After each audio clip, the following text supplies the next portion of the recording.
నువ్వు ఇక్కడేం చేస్తున్నావు అని కొంచెం కంగారుగా అడుగుతూ మొబైల్ కట్ చేసింది ప్రియాంక. మీకు ఆరోగ్యం బాగాలేదు కదండి, అందుకే మీకోసం ఇది చేసి తీసుకొచ్చాను అంటూ తన చేతిలోని రాగి సంగటి గ్లాస్ చూపించింది అనురాధ. ఛీ, ఏంటిది? చీ కాదండి, ఇది ఆరోగ్యానికి మహాబలం ఇస్తుంది. పొద్దున్నుండి మీరు నీరసంగా రూమ్లో నుండి బయటకి రాకుండా ఉండటం చూశాను. అందుకే ఇది తాగితే నీరసం మొత్తం ఎగిరిపోతుందని మీకోసం స్పెషల్గా చేసి తీసుకొచ్చాను. తాగండి. నువ్వు మడ్గాలనుకున్నాను. నువ్వు చేసే ఐటమ్స్ అన్నీ కూడా మడ్గానే ఉంటాయా? మీరేమంటున్నారో అర్థం కాలేదు, కానీ నా చేతిలో ఉన్న ఈ గ్లాస్ గురించి అంటున్నారని మాత్రం అర్థమైంది. మీకు దీని విలువ అర్థం కావట్లేదండి. ఇది మన ఆరోగ్యానికి చాలా మంచిది. కావాలంటే కొంచెం తాగి చూడండి. హే, అక్కడే ఆగు. నాకు నీ చేతితో చేసింది ఏది కూడా అవసరం లేదు. మర్యాదగా బయటకి పో. అయ్యో, అలా అనకండి. నీరసంగా ఉన్నారు కదా, కొంచెం దీన్ని తాగి చూడండి. నేనెందుకు చెబుతున్నానో అర్థమవుతుంది అంటూ బలవంతంగా ప్రియాంక చేతికి ఇవ్వాలని ట్రై చేసింది. కాని ఇచ్చే ప్రాసెస్లో అది కాస్త ఒలికి ప్రియాంక మీద రాగి జావ పడిపోయింది. You mannerless idiot! నీకెంత ధైర్యముంటే నా మీద ఇలా పోస్తావు అంటూ అనురాధని కొట్టడానికి గాల్లోకి చెయ్యిలేపింది ప్రియాంక. కాని అది తన చెంపకి తగలకుండానే మధ్యలోనే అడ్డుకుంది అనురాధ. హే, నా చెయ్యి వదులు. నువ్వు చేసిన పనికి ఈరోజు నీకు ఖచ్చితంగా బుద్ధి చెప్పి తీరుతాను. చూడండి, నేనేదో మీకు సహాయం చేద్దామని వచ్చాను, కానీ నేను మీకు గ్లాస్ ఇచ్చేలోపు మీరే నా చేతిని విసురుగా పక్కకి నెట్టి మీ మీద ఒలికేలా చేసుకున్నారు. దీనికి నాకు ఎలాంటి సంబంధం లేదు. మధ్యలో నన్ను కొట్టాలని ట్రై చేస్తే మాత్రం నేను చూస్తూ ఊరుకోను. ఊరుకోక ఇంకేం చేస్తావు? నాకు వద్దని చెబుతున్నా నా దగ్గరికి తీసుకొచ్చింది నువ్వు కాదా? అందుకే నాకు మీలాంటి కంట్రీ బ్రూట్స్ అంటే కోపం. వేరే వాళ్ల గదిలోకి వెళ్లే ముందు డోర్ నాక్ చేయాలని మినిమం కామన్ సెన్స్ ఉండదు. వాళ్లతో ఎలా బిహేవ్ చేయాలో అనే పద్ధతి తెలీదు. మీ ఇష్టాలను మాత్రం పక్కన వాళ్ల మీద గట్టిగా రుద్దాలని ట్రై చేస్తుంటారు. నీలాంటి దాన్ని ఎలా వేద్ పెళ్లి చేసుకున్నాడో అర్థం కావట్లేదు. ఇక్కడ ఏం జరుగుతోంది అంటూ అప్పుడే ఆఫీస్ నుండి వస్తూ ప్రియాంక ఉన్న రూమ్ దగ్గరికి వచ్చాడు వేదాంశ్. అతని చూస్తూనే ప్రియాంక తన చేతిని వెంటనే వెనక్కి లాక్కొని మొహాన్ని బాధగా మార్చేసింది. వేద్, చూసావా నీ వైఫ్ ఏం చేసిందో? తనకి నా మీద కోపం ఉందనుకుంటా. అందుకే ఇలా ఏదో ప్రిపేర్ చేసుకొచ్చి నా మీద పొయ్యాలని ట్రై చేసింది. అయ్యో లేదు వేదాంశ్ గారు, నేను మామూలుగానే ఇవ్వడానికి వచ్చాను. కానీ ఆవిడే చెయ్యి అడ్డం పెట్టేసరికి అలా మీద ఒలికింది. ఇందులో నా తప్పు ఏమాత్రం లేదు అని గబగబా చెప్పింది అనురాధ. అంటే ఏంటి? ఇప్పుడు నేను అబద్ధం చెబుతున్నానని అంటున్నావా నువ్వు? నేను మీరు అబద్ధం చెప్పారని ఎక్కడ చెప్పానండి? నా తప్పు లేదని మాత్రమే చెబుతున్నాను. నీ తప్పు లేదని నువ్వు చెప్పినప్పుడు నా తప్పు ఉందనే కదా అర్థం. అంటే నేనేదో నిన్ను ఇబ్బంది పెడుతున్నానని నీ భర్తకి నా మీద కంప్లైంట్ చేస్తున్నావా? ఇదేనా ఇంటికి వచ్చిన అతిథులతో నువ్వు ప్రవర్తించే తీరు? ఛ! అందుకే నాకు మీలాంటి పద్ధతి తెలియని మనుషులంటే ఇరిటేషన్. ఎక్కడ ఎలా బిహేవ్ చేయాలో కూడా తెలియదు మీకు. వేదాంశ్ గారు, నేను ఇది కావాలని చేయలేదండి. మీరైనా నన్ను నమ్ముతారు కదా? ప్రియా, నీ చెయ్యి నొప్పి తగ్గిపోయిందా అంటూ ప్రియాంక చేయి పట్టుకొని చూశాడు వేదాంశ్. తనని కాకుండా అలా అమ్మాయిని కేర్ చేస్తున్న అతన్ని చూడగానే మరోసారి బాధపడింది అనురాధ. ఇక అక్కడ ఉండకుండా వడివడిగా వెళ్ళిపోయింది. లేదు వేద్, చాలా నొప్పిగా ఉంది. నొప్పి ఉండేదానివైతే ఇందాకలా తన మీదకు చెయ్యెత్తుతావా? నేను కావాలని అలా చేస్తానా? తనే నాకు ఇరిటేషన్ తెప్పించింది. అయినా నా చెయ్యి నొప్పి కూడా మర్చిపోయి అలా చేశానంటే నువ్వే అర్థం చేసుకో తను నన్ను ఎంతగా విసిగించుంటుందో. సరేలే, ముందు నువ్వు ఫ్రెష్ అయ్యిరా. ప్లీజ్ వేద్, మరోసారి తనని నా దగ్గరికి రావద్దని చెప్పు. ఎందుకో నా మీద తన ఇంటెన్షన్ కరెక్ట్గా లేదనిపిస్తోంది. వాంటెడ్గానే ఇలా నన్ను ఇబ్బంది పెట్టాలని ట్రై చేసింది. తన సంగతి మళ్ళీ చూసుకుందాం. నువ్వు ఫస్ట్ ఫ్రెష్ అవ్వు, మనం కలిసి డిన్నర్ చేద్దాం అని చెప్పి తనే ముందక్కడి నుంచి వెళ్ళిపోయాడు వేదాంశ్. తన చేతిలో ఉన్న గ్లాస్ కిచెన్లో పెట్టి అక్కడే మౌనంగా నిలబడిపోయింది అనురాధ. వేదాంశ్ గారు నన్ను నమ్మలేదన్నమాట. నేను దాన్ని కావాలని చెయ్యలేదు కదా. అయినా ఆయన నన్ను కాకుండా తన స్నేహితురాలితో మాట్లాడారంటే నా మీద నమ్మకం లేనట్టేగా. నేను ఏ పొరపాటు చేశానని ఇలా నాతో ప్రవర్తిస్తున్నారు? అని బాధగా అనుకుంటూ కిచెన్ రూమ్ డోర్ దగ్గర కూర్చుంది. ఇదంతా కాదు. ఒకే ఒక్కసారైనా అత్తయ్య గారితో మాట్లాడితే కానీ బాగుండదు. ఆవిడైతేనే నాకు ఎలా ఉండాలో చెబుతారు. కానీ ఎలా? ఆవిడతో మాట్లాడడానికి నాకెవరు సహాయం చేస్తారు? అమ్మా, పని మొత్తం అయిపోయింది. రాత్రికి కూడా డిన్నర్ ప్రిపేర్ చేసేశాను. ఇంకేమైనా కావాలా అని అడుగుతూ అక్కడికొచ్చింది రంగమ్మ. ఇంకేం అవసరం లేదు. ఏదైనా ఉన్నా నేను చూసుకుంటాను. నువ్వు వెళ్ళు. అలాగేనమ్మా. రంగమ్మ, ఒక్క నిమిషం ఆగు అంటూ పిలిచింది అనురాధ. ఏమైందమ్మా? ఇంకా ఏదైనా చేసి పెట్టాలా? నేను మా అత్తయ్య గారితో మాట్లాడాలి. నువ్వు నాకు సహాయం చేయగలవా? అయ్యో, అదెంత పనమ్మా. కానీ నేను చేసినట్టుగా బాబుగారికి తెలిస్తే ఏదైనా అంటారేమోనని ఆలోచిస్తున్నాను. ఆయనకు తెలియకుండా నేను చూసుకుంటాను. ఇప్పటికే అత్తయ్య గారితో మాట్లాడక చాలా రోజులైపోయింది. ఎందుకో ఆవిడ నాకు బాగా గుర్తొస్తున్నారు. దయచేసి నాకు ఈ ఒక్క సహాయం చెయ్యవా? అంటూ రంగమ్మ చేతులు పట్టుకుంది. రంగమ్మ ఇంకొక క్షణం కూడా ఆలోచించకుండా హాల్లోకి వచ్చి అక్కడ వేదాంశ్ లేడు అని కన్ఫర్మ్ చేసుకున్న తర్వాత వాళ్ళుంటున్న గెస్ట్ హౌస్ దగ్గరికి వెళ్లి తన చిన్న కీప్యాడ్ మొబైల్ తీసుకొచ్చింది. ఇందులో అమ్మగారు ఏదైనా సహాయం కావాలన్నప్పుడు ఫోన్ చేయమని నంబర్ ఇచ్చున్నారమ్మా. ఉండండి, ఇప్పుడే ఫోన్ చేసిస్తాను అంటూ వేదవతికి కాల్ చేసింది. ఇదిగోండమ్మా, ఫోన్ రింగ్ అవుతుంది, మీరు మాట్లాడండి అంటూ మొబైల్ అనురాధ చేతికిచ్చి వెళ్లిపోయింది రంగమ్మ. హలో. చాలాసేపు రింగ్ అయిన తర్వాత లిఫ్ట్ చేస్తూనే అంది వేదవతి. అత్తయ్య గారు. ఆవిడ గొంతు వింటూనే ఎమోషనల్గా పిలిచింది అనురాధ. రాధా, ఎలా ఉన్నావు తల్లి? నాతో మాట్లాడ్డానికి నీకు ఇన్ని రోజులు టైం పట్టిందా? అయినా ఇలా రంగమ్మ ఫోన్ నుండి చేస్తున్నావేంటి? వేదాంశ్నడికి ఫోన్ చేయకపోయావా? అత్తయ్య గారు, నాకు చాలా బెంగగా ఉందండి. మీరు ఎప్పుడు వస్తారు? అని దిగులుగా అడిగింది. అనురాధ అలా అడిగేసరికి వేదవతి అయోమయంగా ఫీల్ అయింది. ఆఫీస్ నుండి అప్పుడే ఇంటికొచ్చిన శరత్ కూడా అనురాధ పేరు వినగానే మొబైల్ స్పీకర్లో పెట్టి ఆమె మాటలు వినటం స్టార్ట్ చేశాడు. రాధా, ఏమైంది తల్లి? ఎందుకలా దిగులుగా మాట్లాడుతున్నావు? అని అనునయంగా అడిగాడు. మావయ్య గారు, నాకు మీరు లేకుండా ఇక్కడేం తోచట్లేదండి. దయచేసి మీరు నా కోసమైనా ఇక్కడికి వస్తారా? మీ ఇంట్లో చేతి నిండా పనిచేసే నీకు ఇక్కడ ఏ పని లేక తోచట్లేదా? అయితే వెళ్ళి నా కొడుకుతో ఏదన్నా మాట్లాడి అర్థం చేసుకోవడానికి ట్రై చేయొచ్చు కదమ్మా. ఆయనతో మాట్లాడ్డమా? నన్ను చూస్తేనే చిరాకు పడుతున్నారు. ఇక నేనెలా మాట్లాడగలను మావయ్య గారు? అని మనసులోనే అనుకుంది అనురాధ. రాధా, నువ్వు బాగానే ఉన్నావా? నిరాశగా మాట్లాడుతున్నట్టు అనిపించేసరికి అనుమానంగా అడిగింది వేదవతి. మీరెప్పుడొస్తారు అత్తయ్య గారు? నాకు మిమ్మల్ని చూడాలనుంది. శరత్, మీరు వెళ్ళి ఫ్రెష్ అయ్యండి అంటూ భర్తని అక్కడ్నుంచి పంపించేసింది వేదవతి. రాధా, ఇప్పుడు చెప్పు, అసలేం జరిగింది? ఏం జరగలేదు అత్తయ్య గారు. మీరు ఎందుకలా అడుగుతున్నారు? నేనెందుకు అడుగుతున్నానో తరువాత, కాని చెప్పు, ఏంటి విషయం? నా కొడుకు ఏదైనా ఇబ్బంది పెడుతున్నాడా? లేదా మరేదైనా కారణముందా?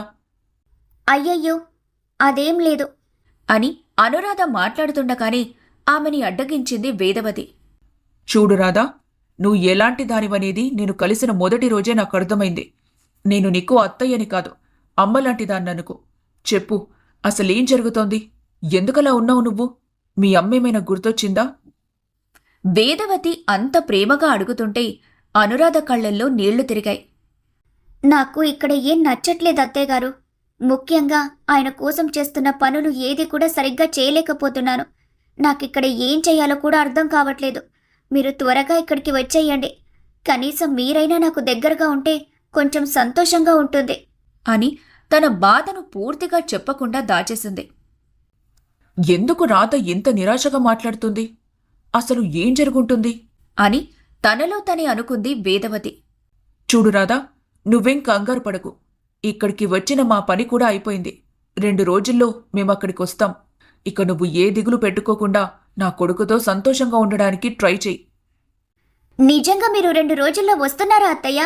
అని హుషారుగా అడిగింది. అవును, వస్తున్నాం.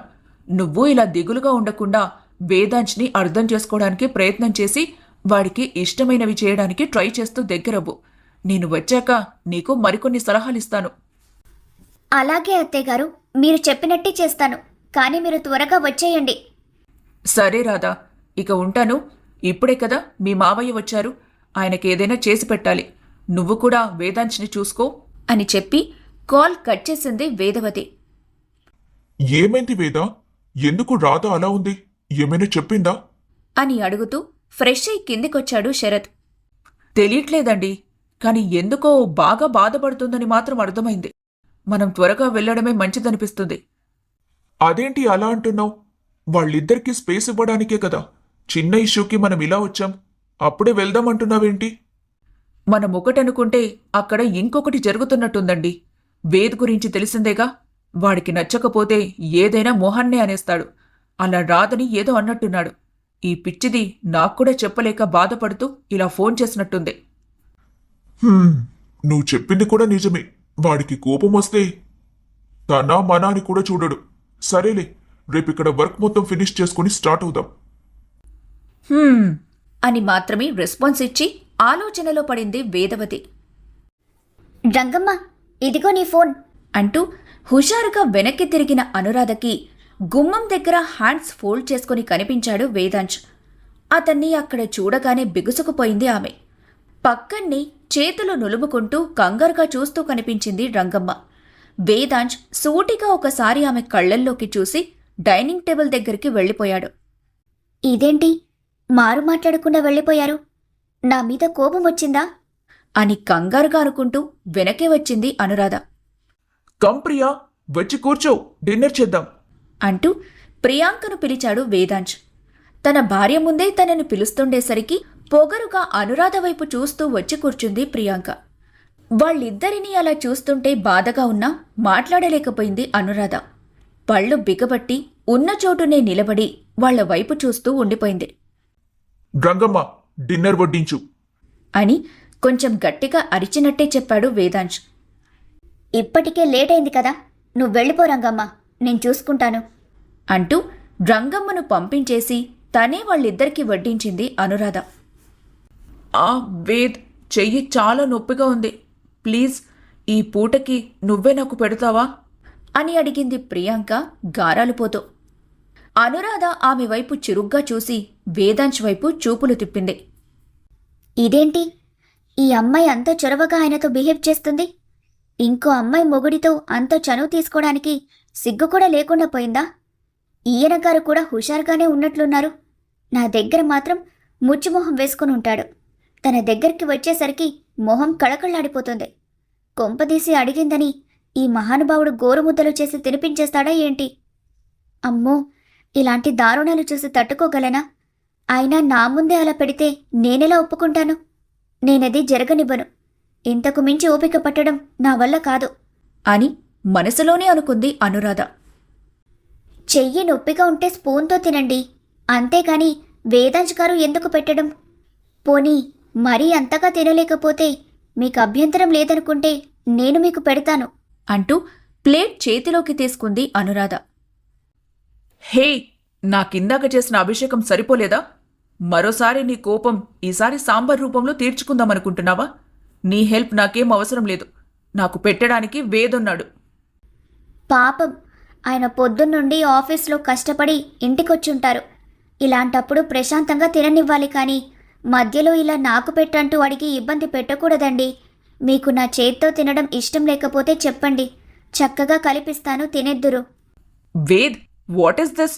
తనెందుకు నీ విషయంలో ఇంతగా కలగజేసుకుంటుంది? మర్యాదగా దూరం పొమ్మని చెప్పు.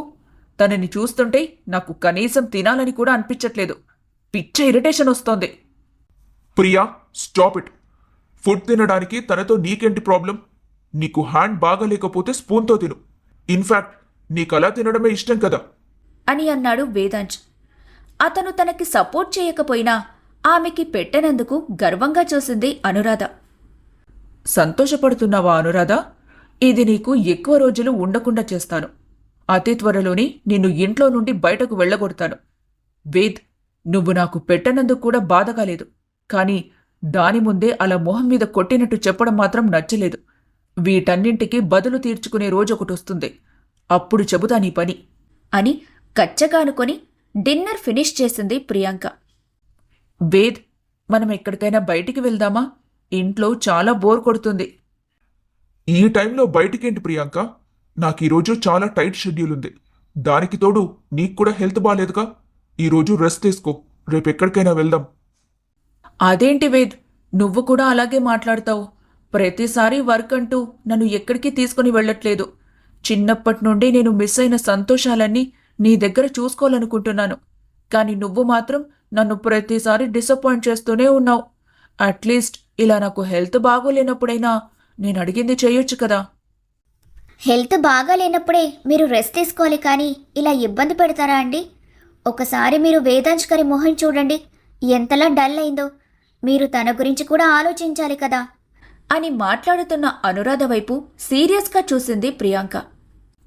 అసలు నీ గురించి నువ్వు ఏమనుకుంటున్నావో అర్థం కావట్లేదు. ప్రతి దాంట్లో ఎందుకిలా తగుదురమ్మా అంటూ వేలు పెడుతున్నావు? నేనడిగింది వేదాంశ్ని. నాకు సమాధానం చెప్పాల్సింది కూడా అతని.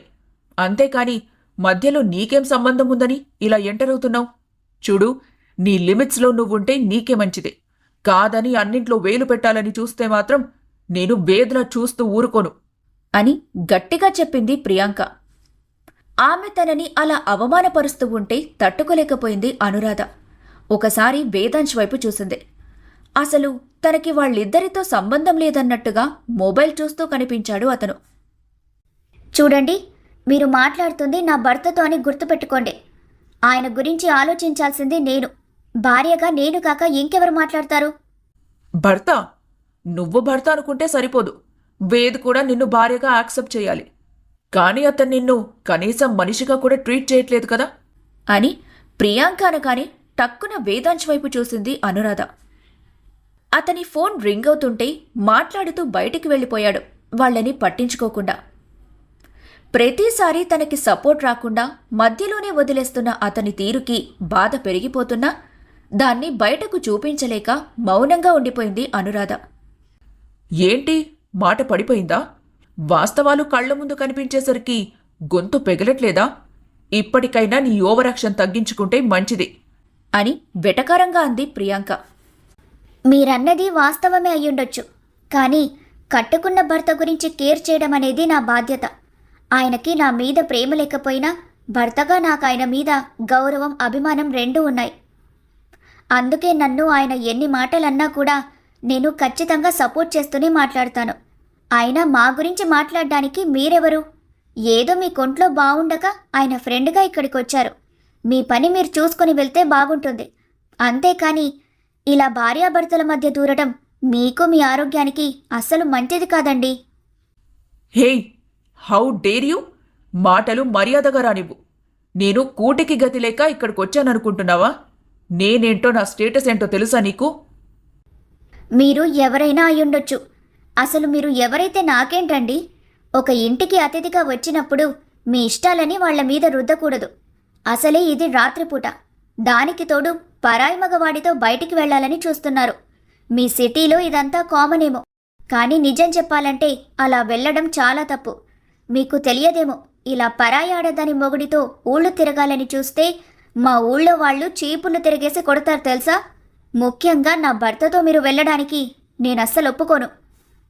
ప్రియా, ఇప్పటికే చాలా లేట్ అయింది. పద, రెస్ట్ తీసుకుందు అని లోపలికి వస్తూ చెప్పాడు వేదాంశ్. వేద్, తను ఎలా మాట్లాడుతుందో చూడు. నన్ను లిమిట్స్లో ఉండమంటుంది. నేను నీతో బయటకు వెళ్ళడం తప్పట. అసలు తనెవరు నన్నిలా రెస్ట్రిక్ట్ చేయడానికి? మీకు ఇన్నిసార్లు ఇంత వివరంగా చెప్పినా ఎందుకు అర్థం కావట్లేదో నాకు తెలియట్లేదు. ఏం పర్లేదు, నేను మరోసారి వివరిస్తాను, వినండి. నేను వేదాంశ్ గారి భార్యని. మిమ్మల్ని ఎందుకు అడ్డుకుంటున్నానంటే, నా భర్తతో మీరు బయటకు వెళ్తాను, తిరుగుతాను, తింటాను అంటే చూస్తూ ఊరుకోవడానికి నేనేమీ ఈ కాలపు అమ్మాయి లాంటి దాన్ని కాదు. నేనెలా ఉంటానో నా భర్త కూడా అలాగే ఉండాలని కోరుకుంటాను. అంటే నీలాగా పప్పు సుద్దలాగా ఇంట్లో కూర్చోమంటున్నావా? అసలు వేదుకుండే ఫాలోయింగ్కి, అతను చేస్తున్న బిజినెస్కి నీలాంటి అమ్మాయిని పెళ్లి చేసుకోవడమే ఎక్కువనుకుంటే మళ్ళీ నీకు నచ్చినట్టుగా మారమని చెబుతున్నావు. నేను నాలా మారమని ఎక్కడ చెప్పాను? వేదాంశ్ గారికి ఉన్న బిజినెస్లను చూసుకోవడానికి ఆయన ఎన్నో చోట్లకి వెళ్తూ ఉంటారు. అక్కడ ఎంతో మందిని కలుస్తూ ఉంటారు.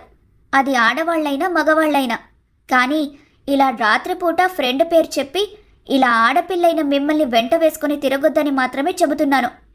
ఏమో, ఎవరికి తెలుసు, మీరిలా బయటకి వెళ్ళింది ఎవరైనా చూసి మిమ్మల్ని ఫోటో తీసి పేపర్లోకి వస్తే పోయేది ఎవరి పరువు? ఆయనదే కదా. అందుకే నేను ఇలా మాట్లాడుతున్నాను. అత్తయ్య మామయ్య ఆయన మీద ఎంత నమ్మకం పెట్టుకొని ఉంటారు. మరిలా ఫ్రెండ్ పేరుతో తిరిగి వాళ్ళ నమ్మకాన్ని చెడగొడితే వాళ్ళు బాధపడతారు కదా. ఇన్ని ఆలోచించి నేను మాట్లాడుతుంటే మీరు నేనేదో తక్కువ చేసి మాట్లాడినట్టు చెప్తారేంటండి? వేదాంశ్ గారి లాంటి వాళ్ళని ఎప్పుడెప్పుడు తొక్కేద్దామా అని గుంట నక్కలా ఎదురు చూస్తూ ఉంటారు కొంతమంది. వాళ్ళకి అసలు అవకాశం ఇవ్వకూడదనే నేను అలా అన్నాను. అనురాధ అలా చెబుతూ ఉంటే ఆమె వైపే సూటిగా చూస్తూ ఉండిపోయాడు వేదాంశ్. ఛ, నేనేదో దీన్ని తక్కువ చేసి మాట్లాడదామనుకుంటే ఇదేంటి ఇంత క్లాస్ పీకింది? ఇదేదో కొరకరాని కొయ్యలాగా ఉంది. ఈ పల్లెటూరి గబ్బులం బుర్రలో ఇన్ని తెలివితేటలుంటాయని అస్సలు ఎక్స్పెక్ట్ చేయలేదు. ఇది చదువుకొని అనాకారి అనుకున్నాను, కానీ లోకం పోకడ బాగానే తెలిసినట్టుంది. ఇలానే ఉంటే వేదాంశ్ని తన వైపు తిప్పుకుంటుంది. ప్రస్తుతానికి దీని చేత చెప్పించుకొని నేను బాడవడం కంటే సైలెంట్గా వెళ్ళిపోవడం బెటర్ అని మనసులోనే అనుకొని వేదాంశ్ వైపు చూసింది ప్రియాంక. అతను అనురాధ వైపు చూడటం చూసి పళ్ళు నూరుతూ మనసులోనే, గాడ్, నేననుకున్నట్టే జరుగుతుంది. నో, ఇలా వేద్ మనసులో తన మీద పాజిటివ్ ఇంప్రెషన్ క్రియేట్ అవ్వనివ్వకూడదు అనుకుంటూ కళ్ళు తిరుగుతున్నట్టుగా యాక్ట్ చేస్తూ వేదాంశ్ మీద పడిపోయింది ప్రియాంక. Priya, what happened? అని కంగారుగా అడిగాడు వేదాంశ్. వేద్, ప్లీజ్, నాకు కళ్ళు తిరుగుతున్నాయి. నన్ను రూమ్లోకి తీసుకుని వెళ్ళవా? అస్సలు నిలబడలేకపోతున్నాను. ఏమిటో తలంతా తిరుగుతున్నట్టుంది. చూసారా, మీకు హెల్త్ బాగాలేదని నేను మిమ్మల్ని బయటకు వద్దన్నాను. ఒకవేళ బయటకు వెళ్ళుంటే దారిలో ఎక్కడైనా కళ్ళు తిరిగి పడిపోయి ఉంటే ఎంత ప్రమాదం జరిగేదో అంటూ సందులో సందుగా మరో మాట అనేసింది అనురాధ. వేదాంశ్ ఆమె వైపు ఒకసారి చూసి ప్రియాంకను తీసుకుని రూంలోకి వెళ్ళిపోయాడు. ఎంత స్నేహితులైతే మాత్రం ఇలా పట్టుకొని రూంలోకి తీసుకుని వెళ్తుంటే నాకెలా ఉంటుందో కొంచెం కూడా ఆలోచించరయ్యనా అని వెళ్తున్న వాళ్లను చూసి కోపంగా అనుకుంది అనురాధ. రూంలో ప్రియాంకను దింపి బయటికి రాబోతున్న అతని చెయ్యి పట్టుకొని ఆపేసిందామె. ఏమైనా కావాలా ప్రియా? అని ఆమె చేతిని విడిపించుకుంటూ అడిగాడు వేదాంశ్. ఈరోజు నాకేంటో భయంగా ఉంది వేద్, ప్లీజ్ నాతోనే ఉండవా? అని దీనంగా మొహం పెట్టి అడిగింది. వాట్? నేను నీతో ఇక్కడ ఉండాలా? అదెలా కుదురుతుంది? కావాలంటే నువ్వు పడుకునేదాకా ఇక్కడే ఉంటాను. పడుకో. ఏంటి వేద్, నువ్వు బాగాలేని నన్ను వదిలేసి వెళ్ళిపోతానంటున్నావా? ఇది నీకు కొంచెమైనా న్యాయంగా ఉందా? చూడు ప్రియాంక, మొదటి నుండి కూడా నాకు ఓవర్గా రాసుకొని పూసుకొని తిరగటం అంటే ఇష్టం లేదని నీకు కూడా తెలుసు. అలాంటిది ఇలా నీతో పాటు నేను ఒక నైట్ అంతా రూమ్లో ఉండమంటే నేను అస్సలు ఉండలేను. కావాలంటే చెప్పు, రంగమ్మని నీకు తోడుగా పడుకోమని చెబుతాను అని కరాఖండిగా చెప్పేశాడు. అవసరం లేదు, నేను అడిగింది నిన్ను. నువ్వే ఉండనప్పుడు వేరే వాళ్లతో నాకేంటి పని? నీకంతగా ఉండటం ఇష్టం లేకపోతే ఇప్పుడే వెళ్ళిపోవచ్చు. Okay, good night. ఏదైనా అవసరమైతే కాల్ చెయ్యి అని ఇంకొక మాట మాట్లాడే అవకాశం లేకుండా వెంటనే బయటికి వచ్చేశాడు అతను. కనీసం బెదిరిస్తే అయినా తనతో ఉంటాడని ఎక్స్పెక్ట్ చేసిన ఆమెకి అతను ఆ ఛాన్స్ కూడా ఇవ్వకపోయేసరికి పళ్ళు నూరుతూ చూసింది. వేదాంశ్ ఎప్పటిలా రూంలోకి వచ్చేసరికి నేలమీద చాపపరుచుకొని పడుకొని కనిపించింది అనురాధ. ఆమె వైపు ఒకసారి చూసి లైట్ ఆఫ్ చేసి బెడ్ ఎక్కేశాడు అతను. ప్రియాంక గురించి అడగాలని ఉన్నా అతన్ని క్వశ్చన్ చేయడం ఇష్టం లేక సైలెంట్గా ఉండిపోయింది అనురాధ. ఎప్పటిలా పొద్దున్నే నిద్రలేచి ఇంట్లో పూజ చేసుకుని వేదాంశ్ కోసం టిఫిన్ ప్రిపేర్ చేసి పెట్టింది అనురాధ. ఆమె చేసే పనులన్నీ ఒక కంట కనిపెడుతూనే వర్క్ చేసుకుంటున్నాడు అతను. ఏవండి, ఈరోజు శుక్రవారం కదా, నేను గుడికి వెళ్ళేసిరానా అంటూ సోఫాలో కూర్చున్న వేదాంశ్ని అడిగింది ఆమె. నన్ను పెళ్లి చేసుకునేటప్పుడు నాకు చెప్పి మాత్రం చేసుకున్నావా? ఇప్పుడు మాత్రం గుడికి వెళ్తుంటే ఎందుకు సతీ సావిత్రిలా భర్తకు చెప్పి వెళ్ళాలన్నట్టు చెబుతున్నావు అని విసుక్కున్నాడు అతను. నేను మీకు చాలాసార్లు చెప్పాను కదండి, మీకు మన పెళ్లి గురించి నా గురించి పూర్తిగా తెలిసిన తర్వాతే చేసుకున్నారనుకున్నాను. అందుకే నేను మీతో ముందుగా చెప్పలేదు. చాలే ఆపు. ఎప్పుడు చూసినా అదే సోదిపాట పాడతావేంటి? ఇప్పుడేంటి, నువ్వు గుడికి వెళ్ళాలి అంతే కదా? ఫైన్, వెళ్తే వెళ్ళు, లేకపోతే లేదు. నాకొక మాట చెప్పాలనుకున్నావు, చెప్పేశావు. అని కసిరి అక్కడి నుండి వెళ్ళిపోయాడు. వెళ్తున్న వేదాంశ్ వైపు అలాగే చూస్తూ ఉండిపోయింది అనురాధ. అమ్మా, గుడికి వెళ్దామన్నారు కదా, నేను రెడీగా ఉన్నాను, ఇక వెళ్దామా? అంటూ వచ్చింది రంగమ్మ. ఆయనతో కలిసి వెళ్దామనుకున్నాను, కానీ నన్ను చూస్తేనే అసహ్యించుకుంటున్నారు. ఈయన్ని ఎలా మార్చుకోవాలో కూడా అర్థం కావట్లేదు. అని భారంగా అనుకుని రంగమ్మతో కలిసి గుడికి స్టార్ట్ అయింది అనురాధ. ఈ గుడిలో ఏదైనా మొక్కుకుంటే ఖచ్చితంగా జరిగి తీరుతుందమ్మా. మన వేదవతి అమ్మగారు కూడా వేదాంశ్ బాబు పెళ్లి గురించి ఇదే గుడిలో మొక్కుకున్నారు. అందుకే బంగారు బొమ్మలాంటి మీరు ఆయనకు భార్యగా వచ్చారు. నేను బంగారు బొమ్మనేంటి? నన్ను కనీసం మట్టి బొమ్మలా కూడా చూడట్లేదాయన. ఆయన మనసు ఎప్పటికి మారుతుందో, నన్నెప్పుడు అంగీకరిస్తారో అర్థం కావట్లేదు. ఈ విషయాలన్నీ అత్తయ్య గారికి చెప్పాలో వద్దో కూడా తెలియక కనీసం దేవుడికైనా నా మొర వినిపించుకుందామని ఇలా వస్తున్నాను. దర్శనం చేసుకుని కాసేపు ప్రశాంతంగా గుడిలోనే కూర్చున్న ఇద్దరూ చాలాసేపటి తర్వాత తిరిగి ఇంటికి బయలుదేరటానికి బయటికొచ్చారు. అమ్మగారు, మీరు ఇంటికి వెళ్ళిపోండి, నేను మధ్యలో కూరగాయలు తీసుకొని వస్తాను. ఇందాక చూశారు కదా, మన ఇంటి అడ్రస్ మీకు గుర్తుందా? లేకపోతే ఇంటి దగ్గర దింపి నన్ను వెళ్ళమంటారా? వద్దు రంగమ్మ, ఏదైనా నేను ఒక్కసారి చూస్తే పట్టేస్తాను. మనం వచ్చిన దారి నాకు బాగా గుర్తుంది. నేను వెళ్ళిపోతానులే, నువ్వు కూడా త్వరగా వచ్చేయి. ఇలాంటి రణకున్న ధ్వనుల మధ్య వీళ్ళు ఎలా తిరుగుతారో ఏంటో, నాకైతే కాసేపటికే తలనొప్పిగా ఉంది. అనుకుంటూ ఆ బిల్డింగ్స్ అన్నీ కూడా కొంచెం ఆశ్చర్యంగా చూస్తున్న అనురాధ కంట్లో పడింది ప్రియాంక. నవ్వుతూ ఒక షాపింగ్ మాల్లోకి ఎవరితోనో వెళ్తున్న ఆమెను చూడగానే అనుమానపడింది. అదేంటి, తను ఆయన ఫ్రెండే కదా? నిన్నటిదాకా నీరసమంటూ రెస్ట్ తీసుకుంది. ఇంతలో అంత హుషారుగా ఎవరితోనో కలిసి అలా లోపలికి వెళ్తుందేంటి? ఇంతకీ తన పక్కనుందెవరు? ఏమోలే, నాకెందుకు? ఎంతైనా వీళ్ళు సిటీ వాళ్ళు కదా, ఇలాగే ఉంటారు. మధ్యలో నేనేదైనా మాట్లాడితే ఆయన కోపం రావడం, లేకపోతే నేను మాటలు పడటం, ఇదే జరుగుతుంది. అనురాధ ఇంటికి వచ్చేసరికి హాల్లోనే కనిపించారు వేదవతి, శరత్ కుమార్. వాళ్ళని చూడగానే స్కూల్ నుండి ఇంటికి వచ్చి తల్లి మీద బెంగపడిన చిన్నపిల్లలా ఎమోషనల్ అయి పరిగెత్తుకుంటూ వెళ్లి వేదవతిని హగ్ చేసుకుంది. రాధా, ఏంటమ్మా ఇది? మేము వెళ్ళింది 4 రోజులకే, అంతలోనే మేమేదో నిన్ను 4 ఏళ్లు వదిలేసినట్టుగా ఏడుస్తున్నావు. అయినా మేమేమైనా నిన్ను అడవిలో వదిలేశామా? నీ భర్త దగ్గరే కదా అని చిన్న నవ్వుతో అడిగాడు శరత్ కుమార్.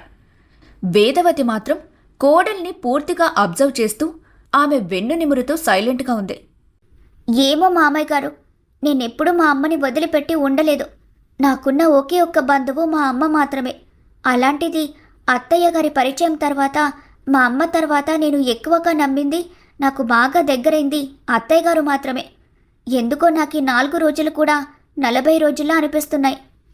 ఇంకోసారి నన్నిలా వదిలేసి మాత్రం వెళ్ళకండి అత్తయ్య గారు అని కళ్ళు తుడుచుకుంటూ వేదవతికి, శరత్ కుమార్కి ఒకేసారి చెప్పింది అనురాధ. వేదవతి చిన్నగా నవ్వుతూ కోడలి కన్నీళ్లు తుడిచింది. చూసారా, నేను ఎలాంటి కోడలైతే నా కొడుక్కి కరెక్ట్గా ఉంటుందని ఊహించుకున్నానో అచ్చంగా అలాంటి అమ్మాయిని తెచ్చానని పొంగిపోయాను. కానీ ఇప్పుడు కూతురిలా మాట్లాడుతున్న దీని ప్రేమ చూస్తుంటే నా కొడుకు కంటే కూడా నా మనసులో ఒక మెట్టు తనే ఎక్కువయ్యేలా ఉంది. ఆ మాట నా ముందు అంటే అన్నావు, నీ కొడుకు ముందు మాత్రం అనకు. వాడు కానీ ఈ మాట వింటే అగ్గి మీద గుగ్గిలంలా ఇంతెత్తున ఎగిరి పడతాడు. ఈ విషయంలో మాత్రం కరెక్ట్గా ఒప్పుకోవాలి మామయ్య గారు. మీ అబ్బాయికి మొదట కోపం, ఆ తర్వాతే ఆలోచన వస్తుంది. అబ్బో, పెళ్ళై 4 రోజులు కాలేదు, అప్పుడే భర్త గురించి బాగానే అర్థం చేసుకున్నావే అని ఆట పట్టించింది వేదవతి. అనురాధ చిన్నగా నవ్వి ఊరుకుంది కాని ఇంకేమీ చెప్పలేదు. ఆమె కళ్లల్లో సంతోషం కంటే కూడా బాధ ఎక్కువగా కనిపిస్తుంటే వేదవతి అనుమానంగా చూసింది. ఏమండి, జర్నీ చేసొచ్చాం కదా, వెళ్ళి కాసేపు రెస్ట్ తీసుకోండి. నేను నా కోడలితో మాట్లాడతాను. అమ్మా, నీ కొడుకునే కాదు భర్తను కూడా దూరం పెట్టేలాగున్నావే కోడలి కోసం. సరేలే, ఏం చేస్తాం. నీకు నీ కోడలైతే నాకు నా కొడుకు ఎక్కువ. అందుకే నేను వాడికి హెల్ప్ చేయడానికి ఆఫీస్కి వెళ్తున్నాను. ఇక మీ ఇద్దరికి ఎలాంటి డిస్టర్బెన్స్ ఉండదు. హ్యాపీగా మాట్లాడుకోండి. అని చెప్పి అనురాధ తలనిమిరి అక్కడి నుండి వెళ్ళిపోయాడు శరత్ కుమార్. ఇప్పుడు చెప్పు, నా కొడుకు నిన్ను ఏమన్నాడు? అని సూటిగా అడిగింది వేదవతి. అయ్యో, మీ అబ్బాయి నన్నేమంటారు అత్తయ్య? నిన్న కూడా ఇదే మాట అడిగారు. ఆయన నన్ను ఏమనలేదు. మీరు ఎక్కువగా ఊహించుకోకండి. అని తన తడబాటుని కవర్ చేసుకుంటూ చెప్పింది. నేను అవ్వడానికి నీకు అత్తగారిని అయినా నిన్ను నా కూతుర్లా చూసుకుంటానని మీ అమ్మకు మాటిచ్చాను రాదా? మరి నా బిడ్డ సంతోషంగా ఉందో లేదో నాకు తెలీదా?